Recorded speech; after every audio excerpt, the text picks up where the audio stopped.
quite quite interesting sessions, quite involved at times, isn't it? Mm-hmm. And now we've done one job sending the notes as well after the sessions, and there's a lot to grasp. This is 1/3 of the way into Bhagavad Gita, so that's quite an achievement, and I hope that a lot of you will have gained something from it.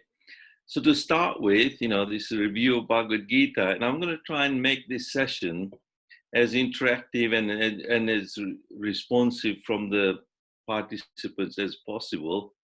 Otherwise, it'll just be, going over some of the stuff that we've covered, and I'll try to create some sort of slide and interaction. And people may have comments to make up till now, what they've realized from the first 6 chapters, any questions they might have. So they can always ask, interject and ask, and that'll be good, So to kick off, can somebody, you can unmute yourself and answer if you're fast enough. See how quick some of you are. Who can complete this pranam? Okay, because Prabhupada starts his Bhagavad Gita with this. Who can complete this? Om Jnana. Imirandasya Gyananjana Shalakaya Chakshurumilitam Yena Tasmai Shri Gurave Namaha. Wonderful, wonderful. That was quick. Yeah, good. So that's the pranam that we all start with, and even Prabhupada at the beginning of the Bhagavad Gita, I have a copy of it here. And, Prabhupada writes a preface as well. It's always amazing the way Prabhupada's signature is at the bottom there. If you can all see, amazing. And that's in Sydney, 1971. So it's nice. And then Prabhupada starts the introduction with that verse, Om Jnana Timirandasya, so he himself. But what's the opposite of Ajnana? Ajnana. Opposite of Jnana. Ajnana. Jnana. Jnana. What does it mean though? Ignorance. Knowledge. Wonderful. Ignorance. Ignorance. And ignorance. Ajnana means ignorance. Jnana means knowledge. So. And avidya. Yeah. What does chakshur mean in this pranam? Is the eyes. Eyes. Eyesight, vision. Yeah. What kind of vision does a spiritual master try to give you? We all have material vision. Divine. Transcendental. Atma drishti. So you see the soul in everyone. Atma drishti. Yes, that's right. Insight. Yeah. And in this pranam, therefore, my spiritual master opened my eyes with what?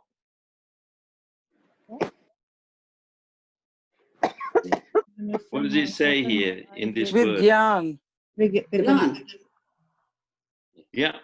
I was born in the darkest ignorance, and my spiritual master opened my eyes with a torch of knowledge. So you need a torch to see the ignorant, total darkness. You need a torch. So the spiritual master uses that torch of knowledge that he opened our eyes. So hopefully, as we go through, our eyes get open a bit more. So there's the verse there. Tasmai Shri Gurave Namaha. So we pay our respectful obeisances. So these pranams are important, and we acknowledge that. Okay, so that's Bhagavad Gita. And we know that the source of the Bhagavad Gita, the whole knowledge, comes all the way from Krishna. This is the parampara. We try to understand it through the disciplic succession. So it's quite long. It's parampara. We don't have to remember all of it. You can, great. What are the first 4 there here? Krishna, Brahma, Narad Muni, Yes. and then Vyasadeva. Okay, well done. Well done. What about the bottom ones? Srila Prabhupada is number 32. Yes. Saraswati Bhaktivedanta Saraswati Swami. is 31. Bhakti Vinod Thakur is No. 30. Yeah. And 29, Bhakti Vinod Babaji, but I can't remember his name. Kish. That would be good to know. Yeah, there you are.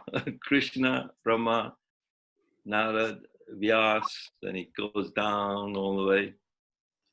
And then, yeah, Bhakti Vinod Thakur, some of you got it. Gaur Baba Kishore, Gaur Kishore, Bhakti Siddhanta, and then obviously Prabhupada. That's all, the disciplic succession. As it's there in the Bhagavad Gita, and Prabhupada includes that, here, which is nice. So there is a disciplic succession, Page 29, yeah. So it's good to know, be aware of it at least, so we're getting into this Bhagavad Gita. So here it says, Bhagavad Gita is also known as what? Do you know? Gita Upanishad. Gita Upanishad, wonderful, yeah. So it says this Gita Upanishad, Bhagavad Gita, is the essence of all Upanishads. So it's described here as just like a cow, and Lord Krishna, who is famous as a cowherd boy, is milking this cow. Arjuna is just like a calf, and learned scholars and pure devotees are to drink the nectarian milk of Bhagavad Gita, which is nice. So it is the essence of what, All the Vedas. Yeah. You can say all the Vedas or Vedic knowledge. Yeah, 2 words there, which is good. Good. Some of you are sharp on this and good in learning. So as we get into Bhagavad Gita begins with the following. What does it begin with? Dhritarashtra Uvacha. Dhritarashtra Uvacha. It's amazing, isn't it? It's Krishna's word, but the first word, Dhritarashtra Uvacha. Yeah. What is Kurukshetra referred to as in this first verse? Battlefield. Battlefield? Dharam Dharam. Yeah.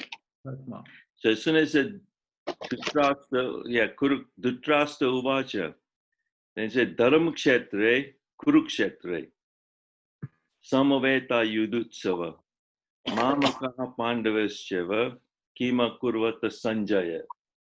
So obviously the scene is being set here, the beginning of Bhagavad Gita, that Dharam Kshetre is a place of Dharma. And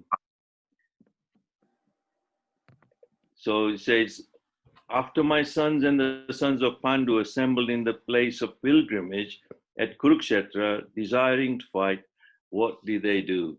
So that's the start of Bhagavad Gita. It's good. You can all start like that. So there we are. You can describe this picture, right? Try and make it as interactive possible. This is a picture. Can you really describe as much as possible? What can we see here?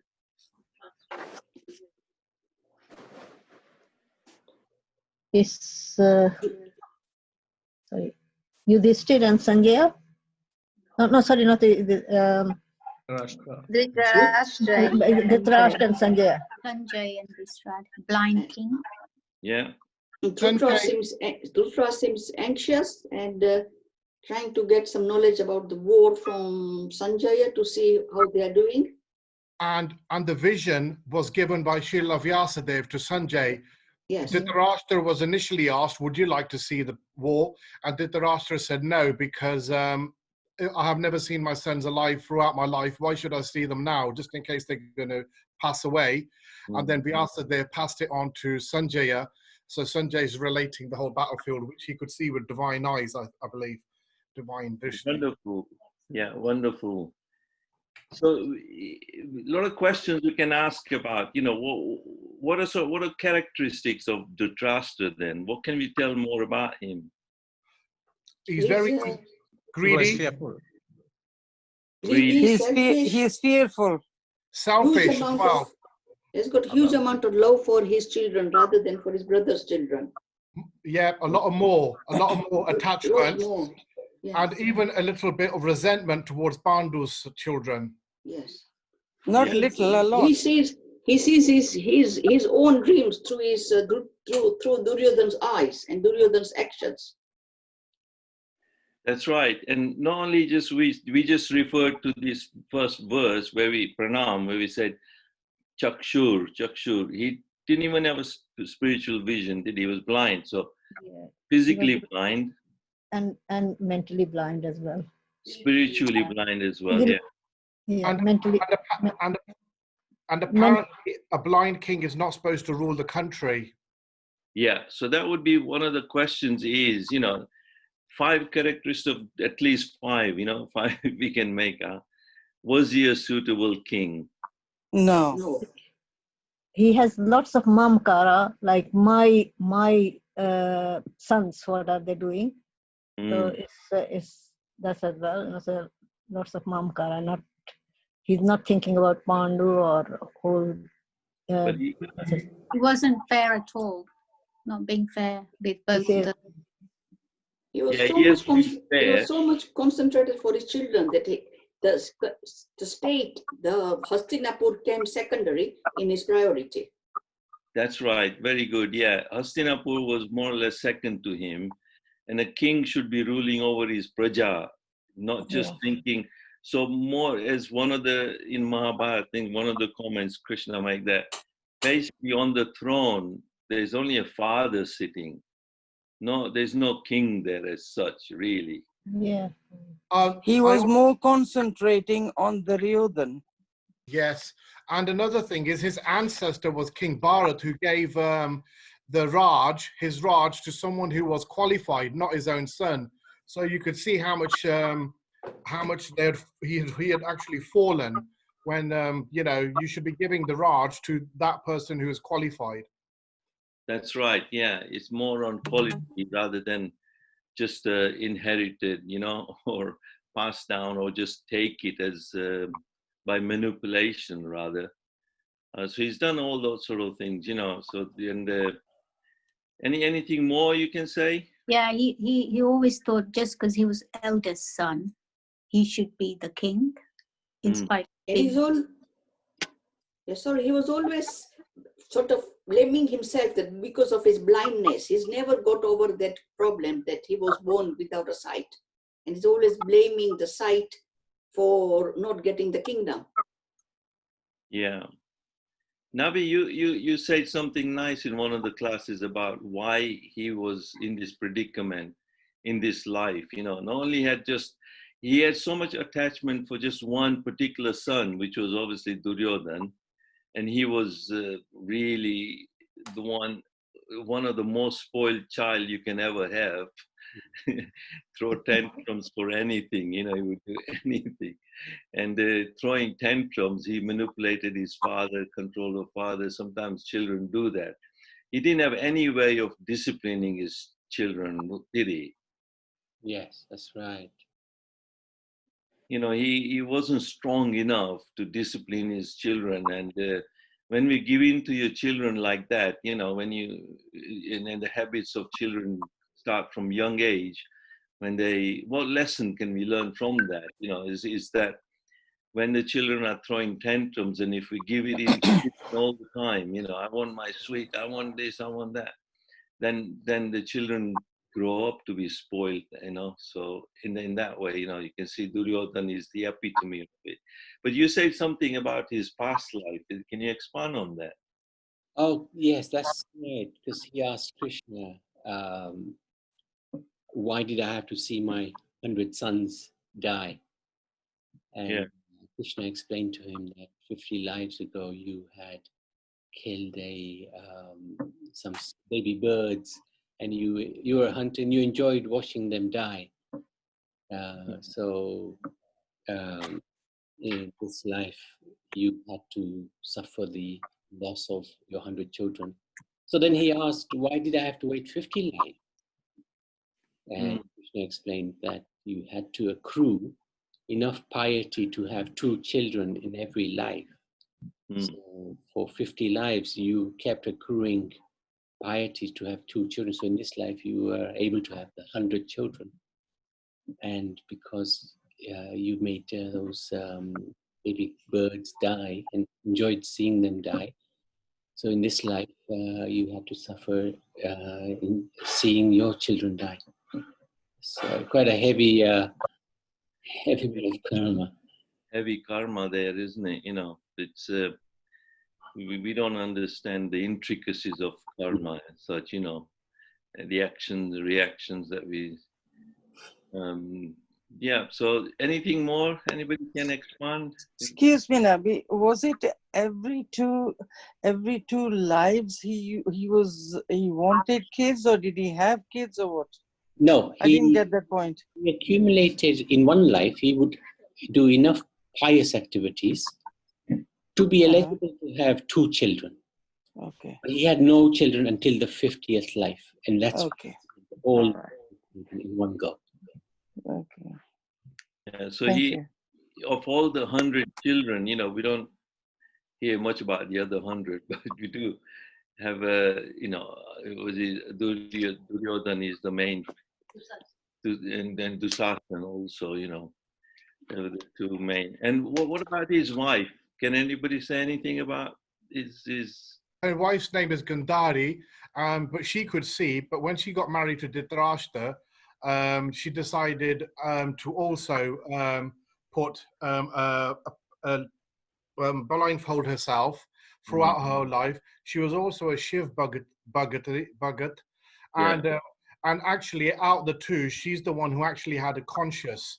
She would actually sometimes, you know, point out to Dhritarashtra, look how many times you've been horrible to Bhima and Sanjay, sorry, not Sanjay, Yudhishthir, and Draupadi as well. Look, you allowed Draupadi to be disrobed in your assembly. So basically pointing out all his crimes within his kingdom.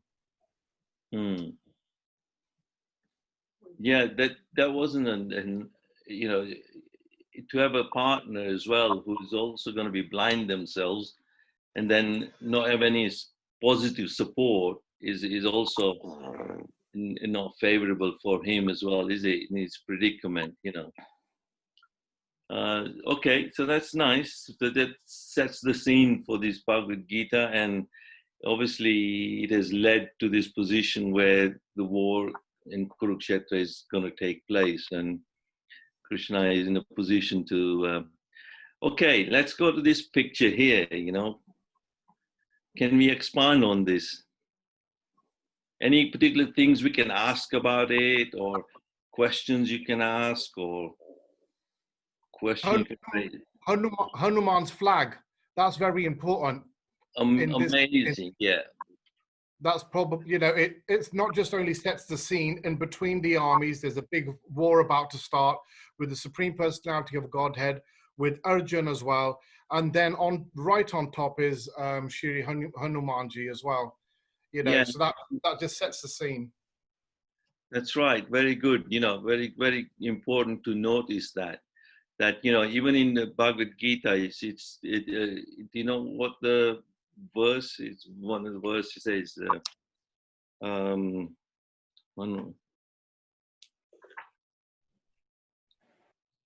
something Dwaja. Dwaja means a flag, and refers to Hanuman as what's Kapi? Kapi is monkey.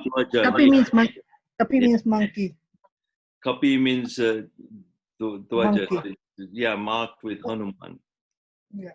So at that time, Arjuna seated on a chariot bearing the flag marked with Hanuman took up his bow and prepared to shoot his arrows. So, and that signifies something, doesn't it? That, you know, wherever there's Hanuman, as a pure devotee of Lord Ram, there's always victory there on that side anyway. So that was something that was marked. Any other questions? How does Krishna end up being in a position of a charioteer for Arjuna? He was chosen by Arjun to be as after given the army and Krishna. So Arjun chose Krishna because he knew that wherever Krishna is, there will be victory. Yeah, so he chooses Krishna. And what does Krishna say? Is that he's... He will not pick up any arms during this battle.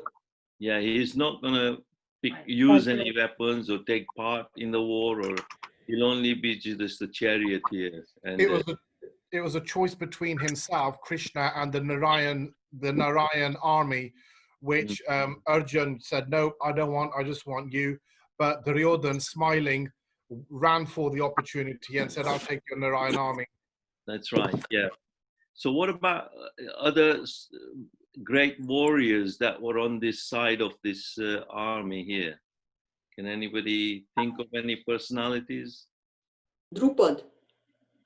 Drupad, yeah. Drupad, King is Drupad. Yeah. And Dronacharya. Shikhandi, yes. Kashiraj. Yeah. Karan. No, they're the opposite side. Sorry. Yeah. Kripacharya. Kripacharya was on the other No, side. sorry. Virata was there. Virat. Draupadi's sons. Youth turned towards Pandavas. Turned towards the Pandavas. One main character who was the son of Arjuna. Abhimanyu.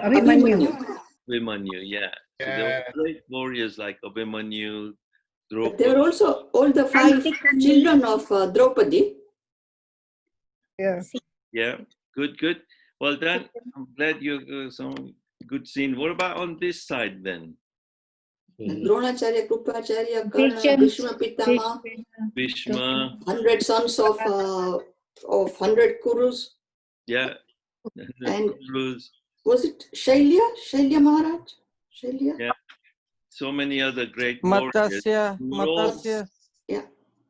And who were all actually gurus and teachers, relatives of Arjuna on this side. They'd all chosen Duryodhan's side, and they've ended up there.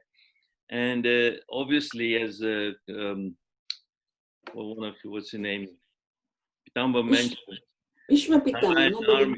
The Narayan army is on that side as well, which is Krishna says, well, take it. Yes, good. So that's setting the scene for chapter 1. So what bodily symptoms does Arjuna experience when Krishna, takes the chariot in the middle of the army? Shivering, his hair standing out, sweating, anxious, bewildered, very weak, unsure, couldn't understand, lamination, confused, yeah, disheartened, sad, putting his Gandivani down, so no loss of thinking power. That was slipping because he was sweating, so he couldn't hold on to it. And, not having confidence. There we are. Yeah. So Arjun said, relatives, body quivering, mouth drying up, trembling, hair standing on end, Gandiva is sleeping, his skin is burning, unable to stand any longer, mind is reeling. And sometimes we get into these kind of states as well, and something challenging comes across in our life. And we, I know that, sometimes when I first started my career teaching, my mouth was dry. I couldn't get a bit nervous and knees shaking or anything, but you got to face it and do it. But that's what Arjun felt. Second question is, what were Arjun's reasonings for not wanting to fight? Bodily identification of relatives. And they were all his elders. Compassion, loss of family values. Yeah. Indecision, love Yeah. for the family. That's right. He says, what am I going to gain? He couldn't understand. Yeah, what pleasure will we derive by killing the sons of? He said, Maybe he had dharma on his mind. That is my dharma, not to fight my elders. yeah, he thought that would be his dharma, that he shouldn't fight really. Yeah. Any other? But Yeah. Kshatriyas have a Is- dharma to fight. Because he was a Kshatriya, he had that dharma to fight. So he was in between the two. One was his karam and dharam. Yeah. There he's saying, it says, not proper for us to kill. He also says, that we can see the crime in destroying a family, engage in acts of sin, that we will be committing sin. Then he's also saying that eternal family traditions get vanquished, the women, the family become polluted, degradation of womanhood, then unwanted progeny, unwanted population, which leads to social disorder and all that. People would not be able to offer food and water to their, when they do offerings to the ancestors. And then, so there are all these different reasonings that Arjuna comes up with, not to fight, like any excuses, but Krishna doesn't actually accept that, So obviously, the lessons that are to be learned, and these are some of the lessons that now we put up all together in our sessions. Change the format a bit because I couldn't get it on my slides.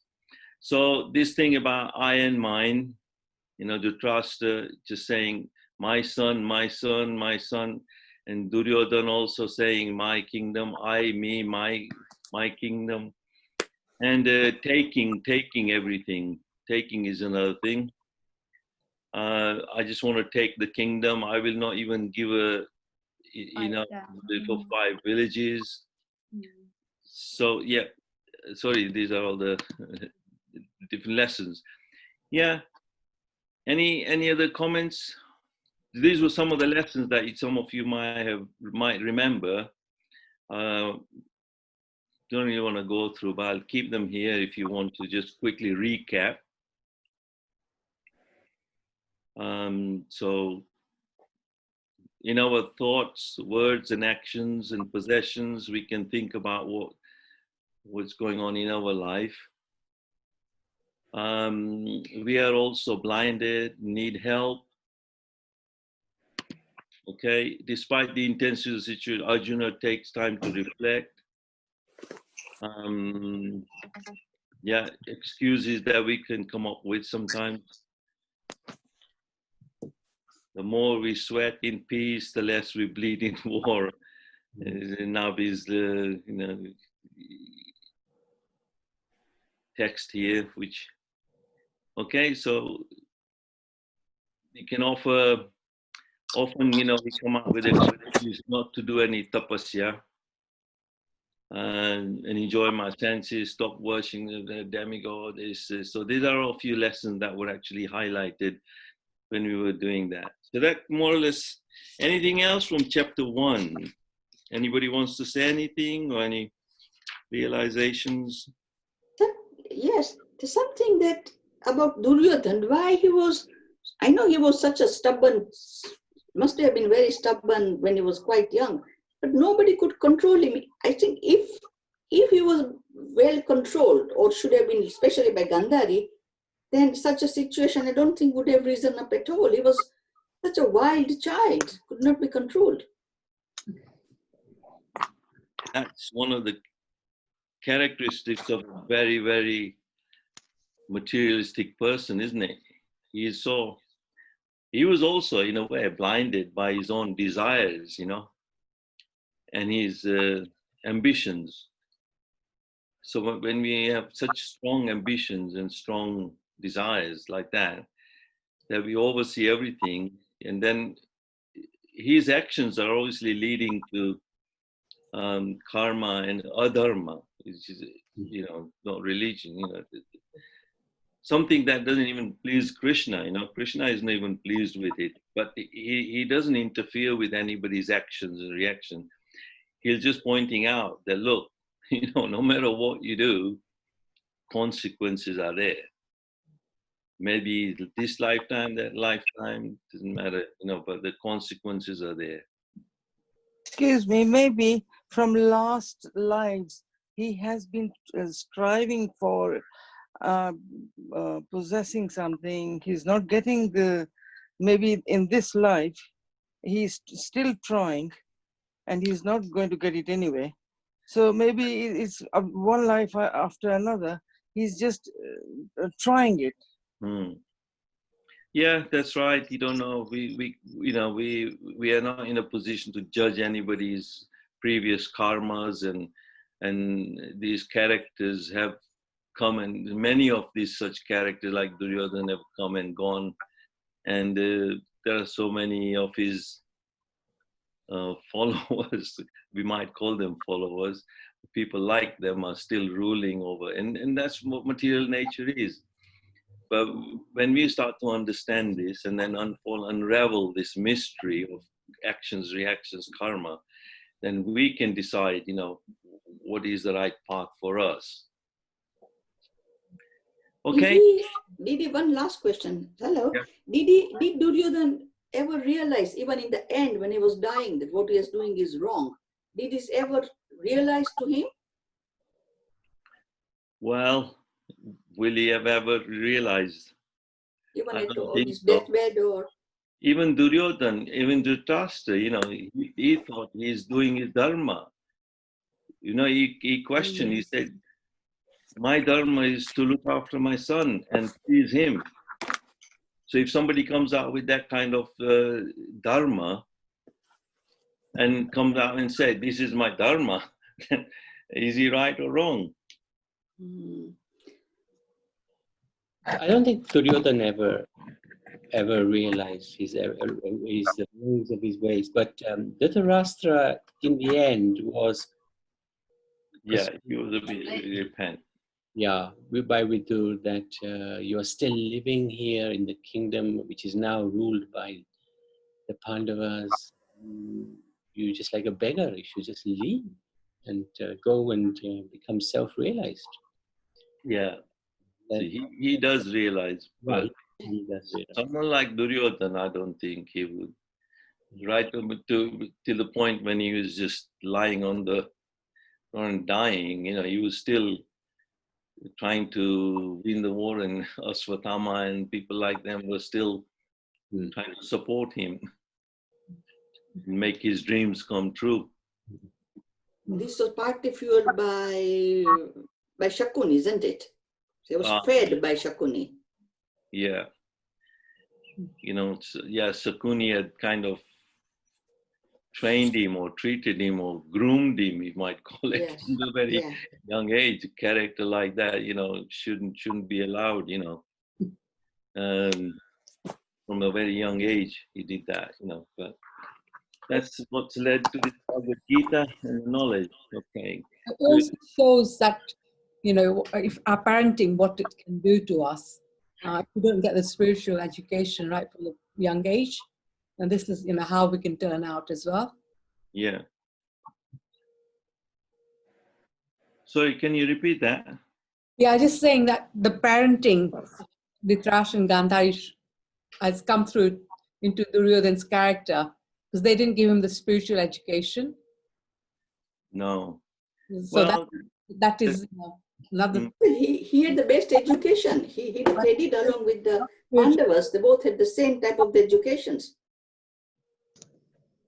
Because they were in the association of Dronacharya. Yeah. Material science, or military science, as opposed to spiritual education. Spiritual education is somewhat different, but you're right in the sense that they should have had access to the same spiritual education, but they didn't, because somehow the Yudhishthira and the Pandavas always were at a different category. Always under protection of Krishna. And Kunti Mata was always very righteous in her behavior. Whereas Dhritarashtra, his ambitions, I think, overpowered any righteousness, in dharmic point of view. So I think Duryodhan would have, like I think, Nani, when you said at the beginning, Duryodhan was sort of used as the ambitions of Dhritarashtra.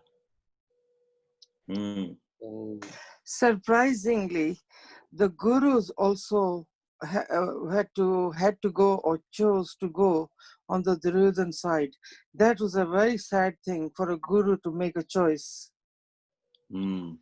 Guru Dronacharya, who literally taught Pandavas and Kauravas, and they had to make a choice towards negativity. I always say negative people are the Duryodhan side. Yeah, and it was a sad thing for gurus to be in this sort of a battle. I think they own their alliance to Hastinapur. That is the reason, I think. That's right. They have given their alliance to the crown. To the Whether crown. the crown was right or wrong, and the same applies to Bhishma. He had given his alliance to the crown. Yeah, Bhishma also, look, Bichara, he had to be chosen by the other side. Yeah, he took the vow to protect the crown, whether the crown was right or whether it was wrong. And of course, Bhishma, if he had actually ignored his vows and not being so proud of keeping his vows, there would have been no Mahabharata. But then, if there was no Mahabharata, there would have been no Bhagavad Gita. So, that's true. And this is all we think, that they're all the doers, but Krishna is right in front of Duryodhan. Krishna even goes in front and try to convince him. But when somebody is so blinded by the material and ambition and envy, big thing is envy. When you're envious of somebody, you can never speak anything good about the other person, could you? That's right. So when we have that element of envy, you can't glorify anybody else. So in that nature, if it doesn't come then okay. So I'm glad that you participate in all this, and that's been useful. So chapter 2, what is Krishna's immediate reply to Arjuna? Krishna starts with, first of all, saying that you've become. Why have you been? Yeah. How come has it? How come? Yeah. How come? How come? After more, you've been more. Yeah. How has this impotence become of you? Yes. How have these impurities come upon you? Oh, sorry, not impotence. Yeah, but he does use the word impotence. Next one, he says, "Do not yield to this degrading impotence. It does not become you. Give up such petty weakness of heart and arise, or chastise the enemy." So obviously now Krishna is going to take him out of that illusion and say, "My dear Arjuna, how these impurities have come upon you. They don't fit personal value, And I like this one, because obviously now, Krishna is taking on a position while Krishna is saying, so while you're speaking learned words, you're mourning for what is not worthy of grief. Those who are wise don't lament for the living or the dead. And Krishna kind of takes him, and then obviously Arjuna has to come to this point where he says, "I am confused about my duty, have lost all composure because of my miserly weakness. In this condition, I'm asking you, tell me for certain what is best for me. Now I am your disciple and a soul surrendered to you. Please instruct." That is a crucial point in this, where this word here, sishyas, Sadi Mama, Sishya, that I'm becoming your Sishya now. And can you tell us which verse is this? Chapter 2? 2:7. Chapter 2:7. 2:7, thanks. 2:7, yeah. this is a crucial point. This is the most important verse. It's karpanya dosha. Karpanya meaning these weaknesses have come upon me, and I'm confused about my duty. I've become miserly. I've become weak. Now you instruct me. So Krishna then obviously takes over and has to take a different approach.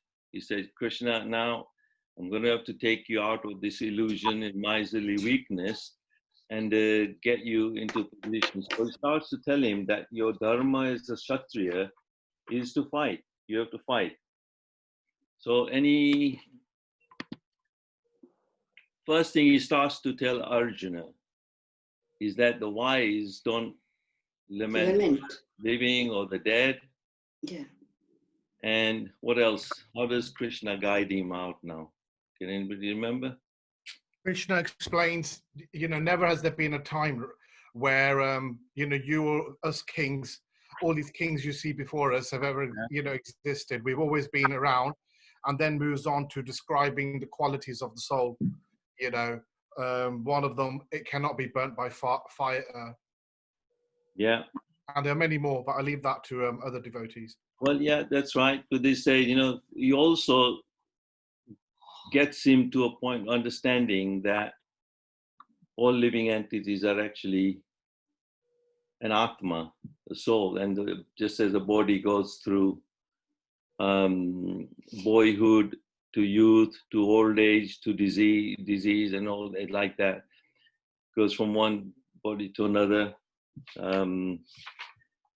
brings him on to the spiritual platform of making him understand that, look, body is temporary, whereas soul is unchangeable and eternal. So this is an important verse. Dehinosmin yatha dehe komaram yovanam jara. Komar means young, youth, old age, disease, like that. As the embodied soul continuously passes in body from boyhood to youth to old age, the soul similarly passes into the body at death. A sober person is not bewildered by such a change. So when these changes are taking, that's what position we need to get into. We need to become a sober person, right? And that's what Krishna is trying to bring Arjuna to the point of becoming a sober person. I like this verse, okay? You don't have to worry about, when you do start reading Bhagavad Gita and sometimes you think, oh, it's just so difficult and challenging. But there's a verse like this, Nasate vijite bhavo, nabhavo vijite sataha. Sata means truth. And nasato means something that's destructible and all that. But don't worry about this verse, But actually, to start to train you to start to understand that there's Hindi, there's Sanskrit, word by word, and all that. So this one, maybe some of you can expand on this or explain this a little bit. So, those who are seers of the truth have concluded that non-existent, there is no endurance. And of the eternal, there is no change. What does that actually mean? Like, how would we practically see it in our life? There is no, and one thing is that for the soul never changes. There's no change as the material body goes through the 6 changes right from the birth to the death. Yeah, we can all relate this in our personal life that, something hasn't changed at all. But we had a baby's body. We had a 6-month-old baby. Then we were 6 years old, then might have been 16-year-old, but something had changed, but something had remained constant all the time.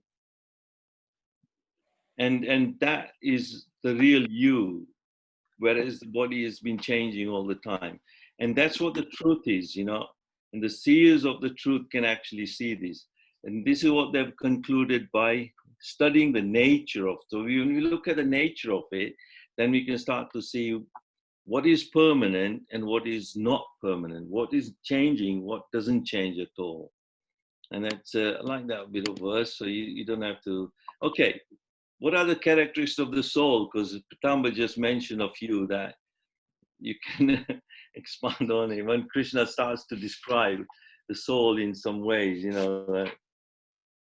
Part and parcel of Krishna, of the eternal. Krishna, he doesn't say that at this stage, but he says, oh yeah, soul who is cannot be burnt, cannot be yeah, cannot be by the water, cannot be touched by the water. yeah, cannot be touched by moistened by water. By water, fire. Cannot be dried by the wind. It's immeasurable, eternal. Immeasurable, eternal. Ajanma. Yeah, not slain when the body is slain. Ajanma, yeah, neither birth nor death. And beginningless, no beginning, no end. Yeah, does not come into being, never cease being. Unborn, eternal. There's some, so you can remember, maybe, you know, you come, some of you say, like, you know, cannot be burned by fire. There's an analogy of garments used by Krishna. What is that? What's that? Our material body. Yeah. Which is a covering for the soul, who is like a temporary resident. Yeah, so when you get we're permanent resident, but we are the temporary. You get rid of the body changes. As the body changes, the soul passes from one to the another, like we change the garments and throw away the old ones. That's right. When we throw away the old clothes and take on new ones, that's how the soul takes an old body and then takes on a new body. So it's an analogy of the garments used by Krishna there. It can never be cut, burnt, moistened, withered. That's unbreakable, insoluble. It's amazing how some of these words, you know, like inconceivable, immutable, invisible, not to materialize anyway. So what does Krishna say would happen to Arjuna if Arjuna does not do his Kshatriya duty? He will not be seen in a kind way. It will bring infamy to him. And he's known as coward. Yeah, he would be. Yes, in one sense, he'd be committing a sin because he's not protecting, you know, the other citizens by performing his duty. That's right. By not doing his duty, he's actually committing sin as well. Yeah. It is not going to do him any favors by his cousins and by his brothers, for whom Arjuna is willing to give up his kingdom and go into a forest. That's right. He would incur sin. He would lose his reputation. You use the word that he would be infamous. He will lose the opportunity of going into the heavenly planets as well. That's the big one. Right. As a Kshatriya, he doesn't do that. So there'll be dishonor and not go to heaven. So when we are faced with some challenges and we give up and run away, what sort of consequences would we face?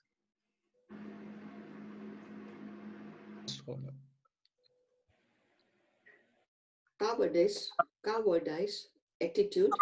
Yeah, we can sometimes, you know, come to a point where we give up and then there's no bewildered, sad. You will lose your position. Poor self-esteem. Yeah, that's right. So there are consequences, isn't it? So you look there, yeah. So this is what Krishna says: do thou fight for the sake of fighting, without considering happiness or distress, loss or gain, victory or defeat. By so doing, you shall never incur sin.